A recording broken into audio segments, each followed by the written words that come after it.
FNaF 3 released 10 years ago.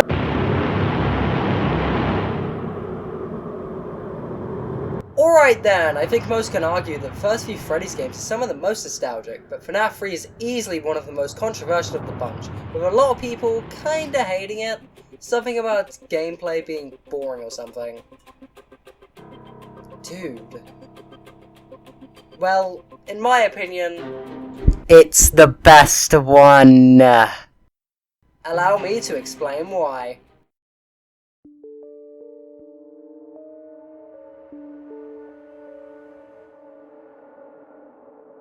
Let's start at the beginning. Actually, no, let's start before the beginning, when the first teaser for the Five Nights at Freddy's 3 dropped.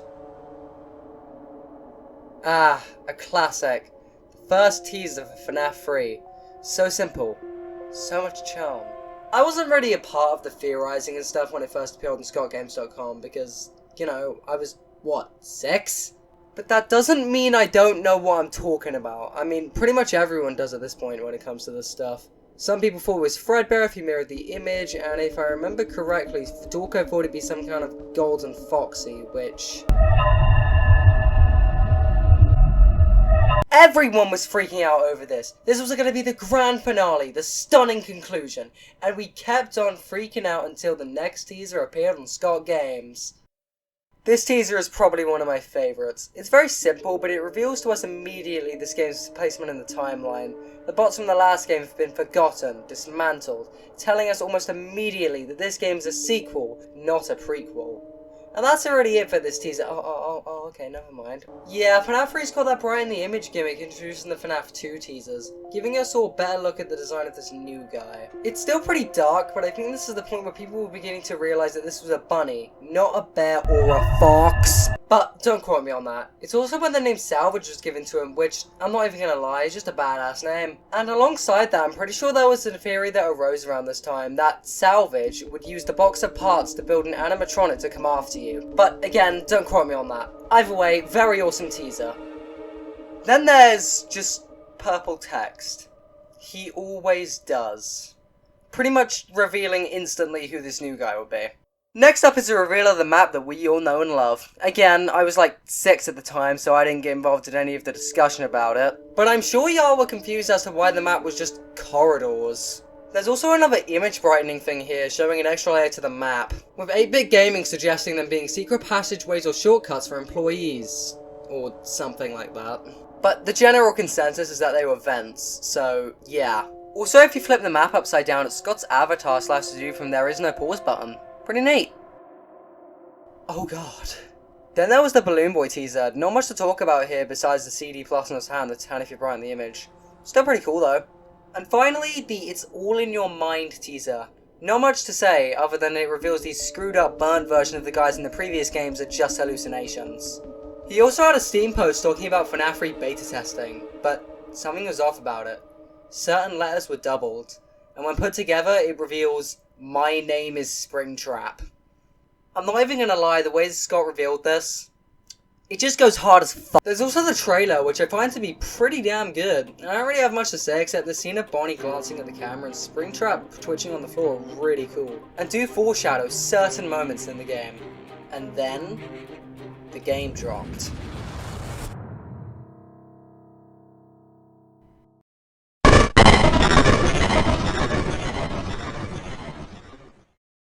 Starting with the menu, it's just... Look at this! I love it! I love the font, the vibe, the music! Sure, Springtrap switching is a little goofy, but it is kind of cool and the mask lifting somewhat foreshadows the main guy's whole deal. Also, fun fact, this is the first Freddy's game to officially use the FNaF abbreviation officially. Clicking new game, we're brought to a newspaper clipping, detailing a new horror attraction in town based on the unsolved mysteries of Freddy's, featuring actual relics from the abandoned restaurants from years past. Oh boy do I love grand larceny. After that, we're taken to, oh god my eyes. Yeah, this game shoves a lot of green in your face, so much so that talking about the gameplay has to be postponed to address this.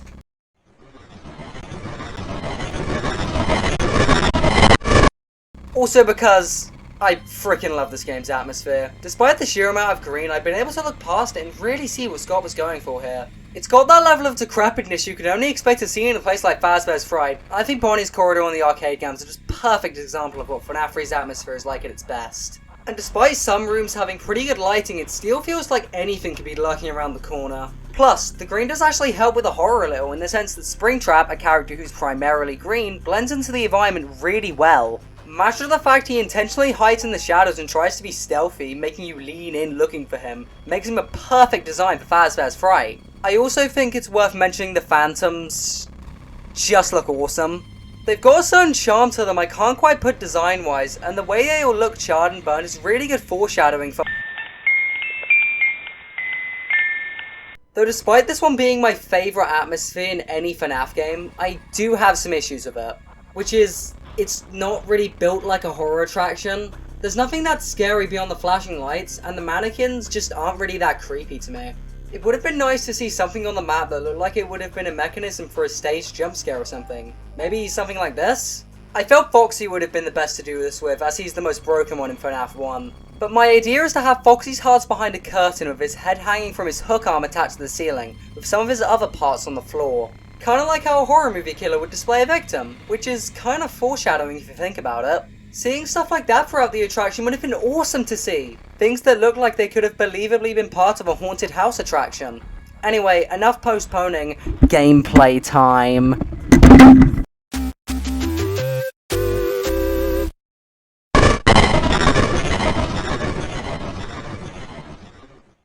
Moving past the aesthetic, the gameplay was definitely the most unique at that point. The best way I can think of to describe it is a combo of FNaF 1 and 2's gameplay. FNaF 2's music box being implemented in the form of the audio laws, and FNaF 1's doors in the form of the vent seals. There's also the maintenance panel allowing you to fix systems when they, break. Arguably the most important, but definitely the most unique being the ventilation. If you don't fix this, you're gonna start seeing some crazy stuff, man. Keep that air flowing. And by seeing some crazy stuff, I mean your screen fading in and out along seeing, the phantoms. Hallucinations that somehow affect the real world and all functioning under the guise of, it's rude to stare. Phantom Freddy appears in your office window, open your cameras or maintenance panel to not be jump scared. Phantom Foxy near your door, don't look too far towards the door. BB will appear on almost any camera, Chicken and Mangle appear in the arcade and the Foxy door respectively. I don't like Phantom Puppet. Okay, real talk for a sec, some of the Phantoms are just straight bullcrap. Being a person with horrible reflexes, characters like Phantom Foxy and the Puppet give me every single time on later nights. Phantom Puppet especially has this problem despite having the same mechanic as Chica and Mangle. Like with Chica and Mangle, they're on non-essential cams, you don't need to check the upper arcade or the Foxy head if you don't want to. But the Puppet is in a hallway you need to check as it's the only connection between where Springtrap starts and the rest of the building. Not including the vent cams, we'll talk about those in a bit. If I was Scott, I probably would have had it so Phantom Puppet was replaced by the Puppet from FNaF 2, and it's just an Easter egg that appears on the cam sometimes, as we know they're alive by this point because this creature exists. I'd also make it so Phantom Mangle has Phantom BB's mechanic but exclusive to the vent cameras, rather than just a Foxy hole, like how Yaz is in FNaF VR. As I feel giving arguably one of the coolest characters in the franchise the same mechanic as Watermelon over here is just wasted potential. There's also this, which technically counts as a phantom as it's not real, but it's functionally identical in appearance to regular Springtrap, so I don't really know if it counts. Speaking of Springtrap, wow! Scott mate, you cooked! He's such a good way of presenting the main antagonist of the franchise, incredibly complex to deal with, combined with the way he's shown in the cams, actively hiding from the camera's view, gives off the vibe that this thing is much more intelligent, much more aware than the other animatronics in the previous games. The main way you deal with Springtrap is by using the audio to lure him back away from you. But the thing is though, there's only a chance it'll work each time. Granted, it's a fairly high chance, but he can still resist, which is neat. Sometimes though, he'll go in the vents, which you need to seal quickly or this guy's getting a free ride to Murder Town. Which I honestly don't find to be that fair. I remember multiple times I got jump scared by a phantom and went to the maintenance panel to fix my script, only to hear that bitch call in the vent. Which essentially becomes an insta-kill on later nights due to the fact it takes ages for the reboot to happen, especially if multiple systems fail at once. I think it'd be better if there were more vent seals per tunnel, meaning if you screw up, sure he's gonna get through, but if you had a vent already sealed, he doesn't just kill you instantly and just progresses towards you faster. I feel like that'd be much more forgiving. Also, a little fun fact, Springtrap isn't actually present on night 1 this time, as he's still in the FNaF 1 location sealed in the safe room. Very cool detail, I think. Speaking of the safe room...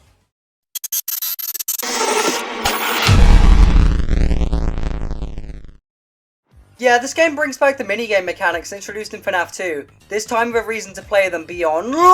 It's got two main sets of minigames, the first being the follow me ones, which are pretty much all the same. Lean Bear over here tells the main 4 animatronics to follow him into a room in the first game's restaurant corridor, which you can't go in, before the Purple Man dismantles the robot you play as that night. That is until night 5, but we'll get into that in a bit. I absolutely love the atmosphere of these minigames. Despite the lack of music, unlike the other minigames, the atmospheric noises in the back work great in immersing you into this. It really feels like you're playing these minigames in an abandoned arcade or something. It's awesome.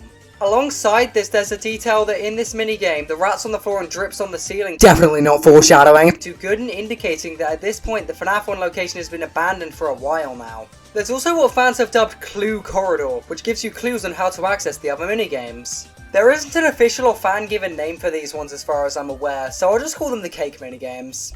The general consensus of them is about the same: complete a goal and go to the exit door. Just kidding! Scott isn't that basic. What you actually need to do is complete the goal presented, then find a glitch in the walls and complete another goal, all of this helping you bring a bittersweet end to this cycle of pain. The general order of how you're supposed to do it is this. First, go to BB's air adventure and collect the balloons in the main room, then glitch out on the map and find this rainbow balloon, which helps you in Mangle's quest. Why am I explaining this? Just go on the FNaF wiki! Basically, after you've done all the things, you give a cake to this kid in Happiest Day and everyone's happy. What? I really love the aesthetic of these minigames. They're so simple and Atari-like, and the glitched out bits like the segment with the shadow BBs or the bit with the crying puppet are incredibly unsettling. And I love the specific way you have to do it all to get the good ending. It fits perfectly with FNAF's theme of mystery and love of overcomplicating things.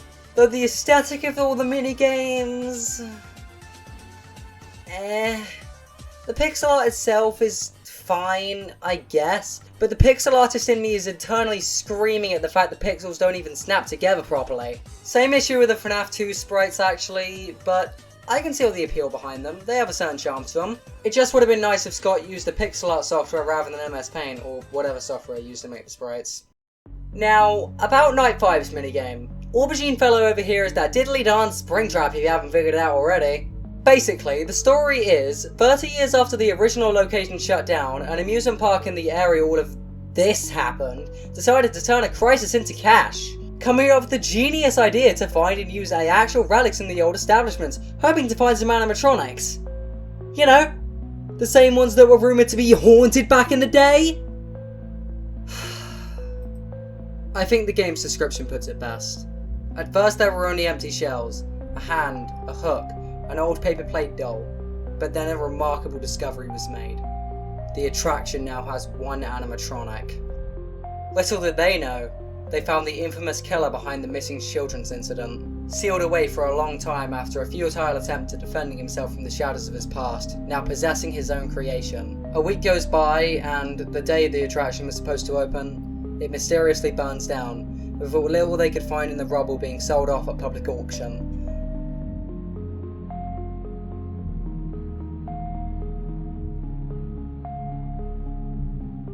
Honestly, the game's plot feels very final. The spirits are set free, the main antagonist is killed off, all the pain, the suffering, it's all stopped in one big bang. But guess what, gang? Scott wasn't happy with Springtrap's jump scares, which everyone else also hated, so he made FNAF 4 to make up for it, then he made Sister Location to explain the oh-so-confusing plot of FNAF 4, and 8 years later, whoops, would you look at that! There's also the extras menu, which is basically compensation for this game not having a custom night, for some reason. It has renders of every character in the game, Springtrap twice and no Mangle, which... why? There's also the opportunity for the player to see each character's jump scare. You can also replay the cake minigames, but only after you've gotten the good ending, which makes sense I guess. And finally, cheats! Things that make the game easier or harder if checked. With making the nice off the line, Brain is showing you where Springtrap is in the map, aggressive, which makes Springtrap more aggressive, and no errors, which... come on man. This is all pretty cool, and a great compromise for this game not having a custom night for whatever reason. But Mangle doesn't have their model on display for some reason. I don't know if Scott forgot about him or what, but... dude.